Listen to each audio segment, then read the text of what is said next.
let's go back. So you started masterclass last summer in Milton Keynes, right?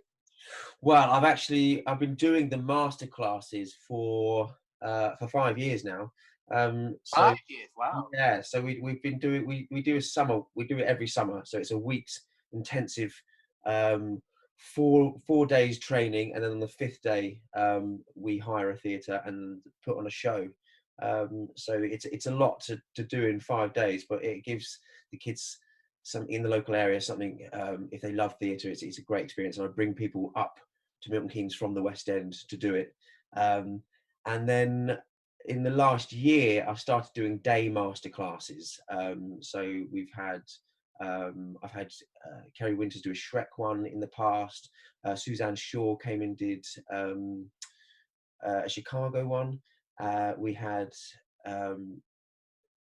Jon-Scott Clark from Hamilton. Clark, yeah, did Hamilton and Mary Poppins Returns, and I had a thriller one booked in, but obviously we're in the situation we're in, so it's not happening. But so therefore I've set up the online ones going forward. Yeah, so tell me more about the online ones. So you've got quite an impressive list of people already. Yeah, I'm so grateful to them to be involved, and I think it's a nice selection of different talents and different classes. You know, we're kicking off next Monday, April the 13th, with Alice Fearn. She's going through her audition songs and why she chooses them and her techniques behind singing them, and you'll get a chance at home to sing once she's taught you her techniques, to actually sing along and give it a go yourselves, and you know, learn from the great talents of the West End. And we've got Emma Hatton, another Green Witch, booked in Nice. On May 25th. Got another wicked person, Oliver Savile. Got Joel Montague's going to do a dance-based one. Luke Bayer is doing more singing. Simon Bailey's doing acting through song, and he's kind of doing a lot of stuff with Phantom on his. And Aaron Renfree, X Factor, Dancing and Ice, Britain's Got Talent choreographer and dancer, and ex Club. And Eugenius. And Eugenius, of course, yes. So his class is going to be doing the choreography from Eugenius. But it's a great opportunity to still be doing as much you can in the arts. And you know, everyone's, unfortunately, the theatres are closed, so we're trying to provide work for actors, but also education for all ages and all abilities of people that want to learn and so on. And the great part about it is with the masterclass is that not only just learning from these people, there's a Q&A at the end. So there's you know, it wants to feel very relaxed. I'll be doing it as an interview, so you know, people will email their questions in, and we'll do it very much you know, with a glass of wine and a Graham Norton-esque style. Are you looking forward to them? I am looking forward to them. I'm looking forward to learning myself, if I'm honest. But yeah, I'm looking forward to it. It's daunting because it's a new project, but it's a new world that we are living in currently. The exciting part about it is the people that we've had book in. We've had all over the world. We've got people booking in from the Philippines, America, Israel, Belgium, Germany, Italy, France, absolutely everywhere. People are tuning in. So this is something that even once lockdown is over and we can escape our homes, I will continue doing these masterclasses that people all over the world can tune into. So although I'm rushing to get it out and sort it out as soon as possible. Yeah, I think that we'll have longevity. And how's it going at home? So obviously you're married to Vicky and you've got 2 little daughters. Yeah. How are they all? It's challenging. Yeah. It's amazing. Like the amount of time that we're spending with as a family, you know. Yeah. When you look at it in a positive way, we're making memories, and you know, our children will probably look back at this time and actually think that was the best time ever because we spent so much time together. But it's, you know, trying to set up I've done the whole thing. I've done myself. So I've designed the artwork. I've done the website design. Well, I have a friend that does my website design, but the ticket platform, everything, booking people, it's literally been a one-man job. So trying to juggle the kids and do that has been tricky. It's kind of getting up at 6 before they wake up and doing as much as I can. Then kind of having breakfast as a family, and then kind of coming into the office and doing a couple of hours, and then in the evening, once they're down, kind of working through till kind of 1 o'clock in the morning. But it's been a lot of work, but it's actually given me a focus, which has been great. And also I've got my own theatre school called UPA, Universal Performing Arts. So we've been teaching online as well at the weekends and doing private one-on-one classes. So juggling all that, it has been challenging. Vicky's still teaching. Who thought you could teach ice skating from the conservatory? But she's teaching the techniques and all, everything about it. So we're surviving. But it's the same for everyone, isn't it? It's now the world that we're in.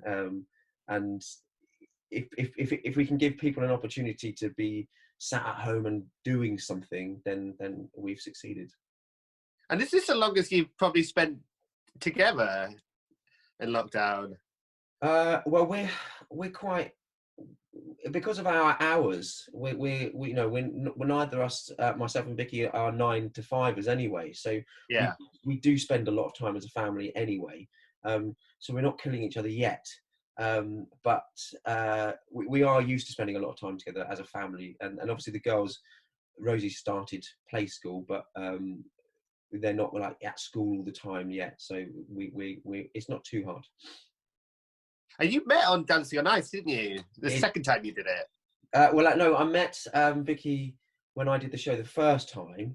But then we properly met each other the following year when I went back to do the tour. So 2012. So we've been together 8 years now. Wow. Yeah, married for 6 and 2 children and a dog and a mortgage. Yeah. So. And do you still watch the show when it was on in January? Yes, yeah. We always watch it. It's we both love ice skating. Vicky's got an ice skating school, International School of Skating, it's called, in Milton Keynes, and Rosie's now skating. So we're on the ice a couple of times a week as a family. But yeah, we do watch it. And it's a feel-good show, isn't it? It's a lovely show, and I'm so glad that they did bring it back, because I could never get my head around why they took it off in the first place. But the fact that it's back is a fantastic thing. Exactly. And then going right back, so people have most known you originally for your little stint in EastEnders. Yeah, absolutely. That was crazy. I was only. And is that a show you still watch or dip into? I don't. It's on a lot, isn't it? Though it's a lot to commit to. It's on a lot, and now it's on the bedtime for kids and so on, and it's I haven't seen it for a very long time, and if I do ever catch it, I don't know. I don't recognise anyone. Who the hell was that? Who are these people? Why? Who's dead now? But it was an incredible experience and a fantastic stepping stone and platform. I was only supposed to be doing the online spin-off E20, and I was supposed to do 2 episodes in the main show, and then ended up doing a year. So that from kind of doing what I thought was going to be 2 weeks filming, it was incredible. And I wouldn't have done Dancing on Ice, and then I wouldn't have met my wife, and all the jobs that come from those things. I wouldn't have had any of those. So I'm very grateful to them. Well, looking back to it, do you think you'd ever do a soap again? Because you did Hollyoaks briefly before that as well. Yeah, absolutely. I would. Yeah, your life changes, and you kind of do things, and you kind of go, I want to be an actor, and I want to be a serious actor, and I want to do this, that, the other, and then like I say, you get a mortgage and you have children, and you kind of go, the security of being in a soap for maybe a year and so on is extremely appealing, and like I say, it opened so many other doors for me. So yeah, if the opportunity was there, then I would jump at it. And I want to ask you about your music, because I remember your EP back in 2011, was it? Yeah. Breaking Boundaries. Breaking Boundaries, yeah. That was myself and my best friend John Hawkins just kind of messing around in his bedroom, putting something together and writing some songs, and released it. And it did all right, you know, a few CD sales, and you know, for an extra £2 I would sign it. So but yeah, I mean, I think somehow it's on Spotify, but it's yeah, it was just it was a young vanity project really, and it was fun, but yeah, it's never something that I've really explored. So you've not kept the writing up? No, I'm not the writer. John was the writer. I'm terrible. I just stood there and sung it. But I love singing, and I love musical theatre, and you know, anything to. I've done a couple of London marathons the last few years, and you know, when you see me running and like grimacing as like in pain, you don't realise that I've actually got you know, Dear Evan Hansen in my ears as I'm running along, or you know, running to Hamilton or something. Like, you know, I absolutely adore musical theatre, and yeah, I could listen to it all day. Yeah, because you trained at Italia Conti, didn't you? Was that in musical theatre or acting? In musical theatre, yeah. So I did a 3-year course. I moved to London when I was 16, and did a 3-year course, and then went straight out and started working. And I've actually just had it's how things move on. You know, I opened my school 5 years ago, and one of my students has just got a place at Italia Conti now. So now I'm teaching people and trying to get them into these schools, and it's quite strange, but yeah, how it comes full circle. Yeah, absolutely. It means I'm getting old, but mature. Mature. Let's say mature. But it is your birthday this week as well, isn't it? Yeah, on Friday. Lockdown birthday. Lockdown Friday. Yeah, and mine was last Friday. To be it? honest, I actually had a really lovely time. Yeah, it was quite nice. It was no pressure. No, you didn't have to organise anything. I just stayed in. Yeah, absolutely. And I look at it and go, you know, the only thing I have looked at the weather is glorious weather all week, apart from Friday when it's raining. But yeah, typical.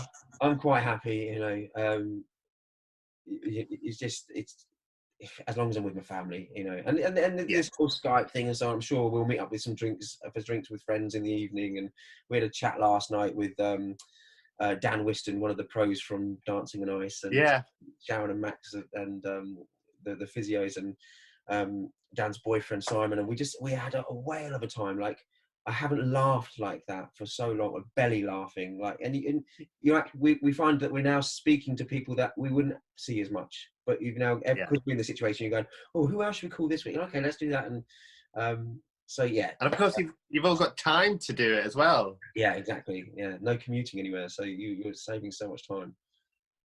And I've got to ask about that. I saw Rags on the last day before you finished it. Yeah, I caught it just because it was sold out. The entire run was sold out. I had to get a return. Yeah, on the final day. But how was that for you? Oh, it's beautiful. It's such I'd never heard of the show, but went into audition for it, and I loved every minute of it. It was such a beautiful, beautiful show, and the fact that, you know, Stephen Schwartz was so heavily involved to be able to work with someone of that caliber and learn from them is, you know, it's so rare. Were you a bit starstruck? Oh, absolutely, yeah, completely. It's quite funny actually. When I first met him, he had a cold, so he'd come into rehearsal. He was like, "Hi guys, listen, I'm not going to shake any hands, as I got a cold. I don't want to spread anything." And then when he came back towards the end of the run, I had a cold at that point, and I went over. I was like, "Hi Stephen, how are you?" Shook his hands, and he was like, "I'm good. How are you?" I said, "Got a bit of a cold." He went, "I'm just going to go and wash my hands." He just kind of walked off. I was like, "Fair enough, you know." And now we're in a situation where everyone's washing their hands the whole time, and no one wants to cough near anyone. Yeah, performers. Yeah, but it was a beautiful show and an incredibly talented cast. Really, really, really wonderful. The whole experience. We've recorded an album for it, so that's coming out fairly soon. They're in the studio now, kind of mixing it. So that will land, I would imagine, in the next month. So yeah, really exciting time, and a lovely, lovely show. Fingers crossed it will go and do something more, because it deserves to. Do you think you'd go with it? Would you like to, if it did go on? Yeah, I mean, I always kind of, I always kind of do a job and then go, well, I've done it, so I've ticked it off. So Yeah. it's nice to move on to something else. But yeah, I mean, the part was a really lovely part. You know, I had two wonderful songs and so on, but he wasn't in it a huge amount. Um, but you know, at the same time, he was a crucial member of the story. Yeah. But yeah, you never say never. You know, if it was all the same people, the same team, then of course I'd love to. And did you know any of the cast before, or had you seen any of them or heard of them? No, well, I'd obviously heard of people, but I hadn't met anyone. Yeah. That dreaded first day. I'm really rubbish with kind of schmoozing or kind of introducing myself, and my wife always tells me off, say, you go over there and introduce yourself and so on. And I remember walking in, and I'd walked in late because I hadn't realised how I got off the wrong tube stop, and so I'm rubbish in London. And I came running in, bursting in, and as the door opened, everyone's head turned straight away. But I was also busting for the toilet, so I kind of run in and then just run straight off into this other room to go to the loo. And then I kind of walked around and did this really awkward thing whilst everyone was talking, kind of stood there, and you know, someone would laugh and do that awkward thing. Go, I didn't even hear what people were talking about. It was. Oh, I can't bear it.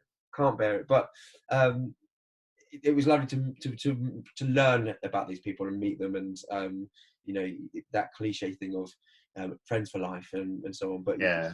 we were on WhatsApp groups and so on, and regularly laughing with each other. So. And Caroline is stunning. I've seen her in a few things. Yeah.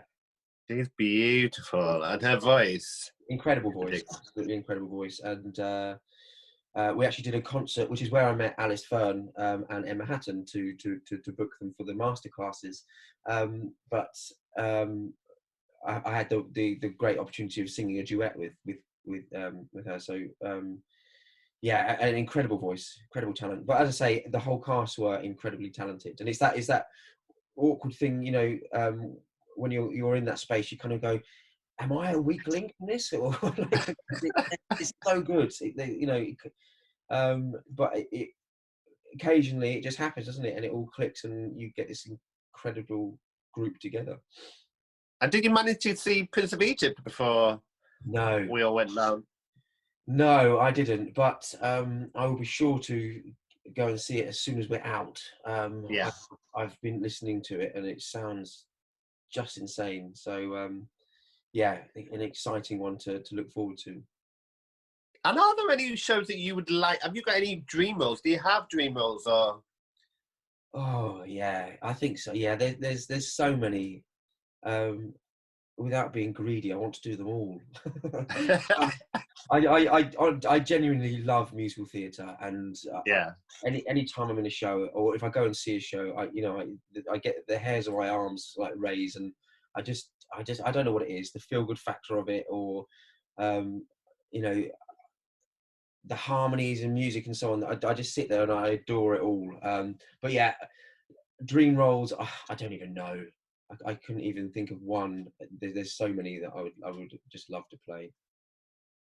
And you got the chance to play Brad in Rocky Horror. Yeah. That was the 40th anniversary, wasn't it? It was, yeah, 40th anniversary tour. I loved it. It was absolutely great. I mean, there's that whole thing of like an actor's nightmare of standing on stage and forgetting your lines or something, and or going out on stage and you're naked or something. And with Rocky Horror, I had the opportunity to do both of those things at the same time.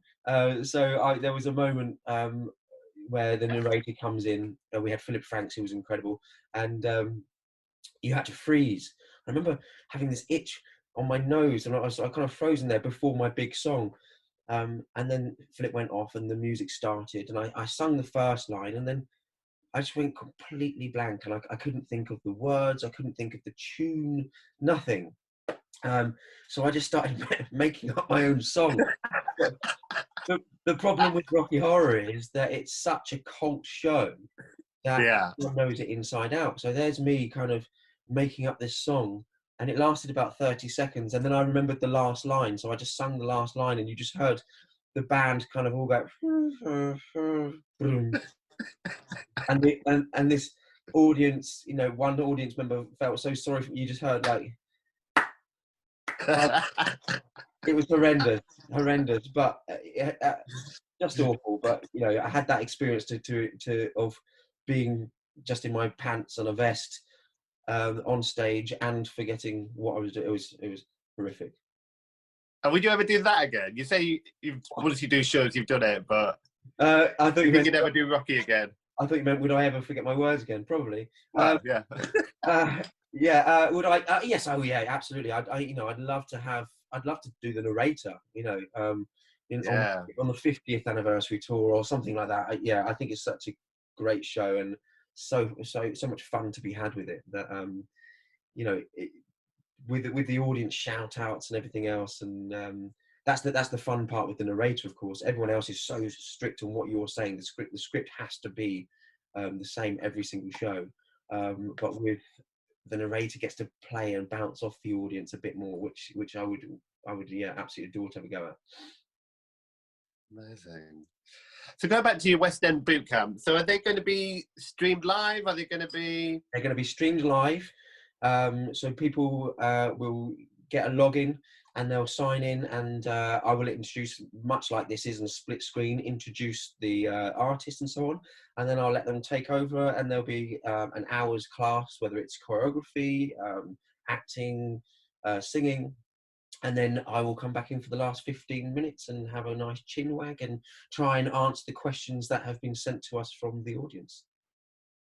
And obviously you've said how busy you've been anyway, but have you had time to watch anything online or catch anybody and see what people have been up to? No, not yet. I bought a ticket to watch Alice's concert tonight.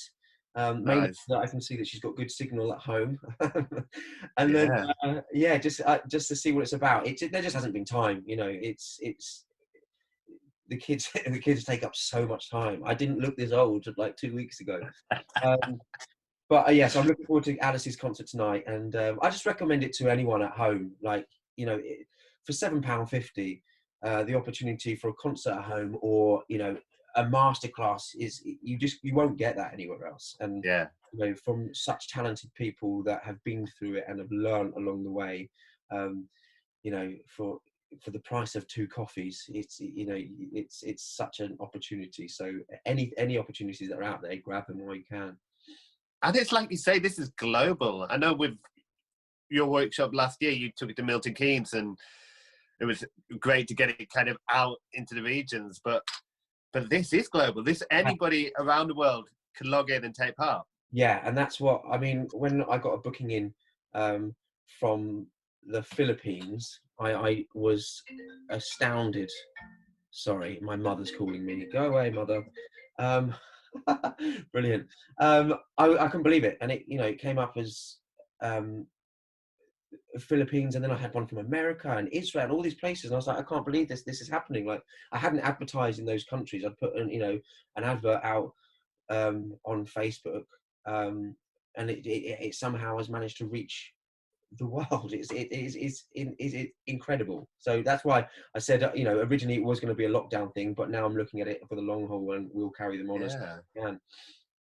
Amazing. Well, good luck with it. I'll be definitely tuning in. Catch them. Fabulous. Thank you so much, and thank you so much for your support. And you're quite welcome. It's hugely. Have a fantastic birthday. Thank you.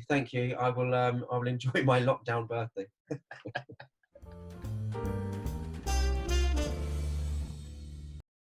Hi, I'm Sam Attwater from West End Bootcamps, and we are extremely fortunate to have Alice Fearn for our first Monday masterclass this Monday. Alice, what do you have in store for us? Right, well, I'm going to go through a couple of things. Going to start off with a warm-up, vocal care, how I keep my voice warm and prepared for a show. Then I'm going to pick 2 songs, different variety. So I'm going to do a musical, maybe a pop. I'm going to go through them, sing them for you, show you how to cut them, show you how to perform them, what's the best audition techniques, and then we'll finish with a Q&A. Amazing. So if you have any questions, please email us at theteam@westendbootcamps.com, or get in touch with Alice on social media or us on social media. Get your questions in and we'll get them answered. Thanks, guys. See you there.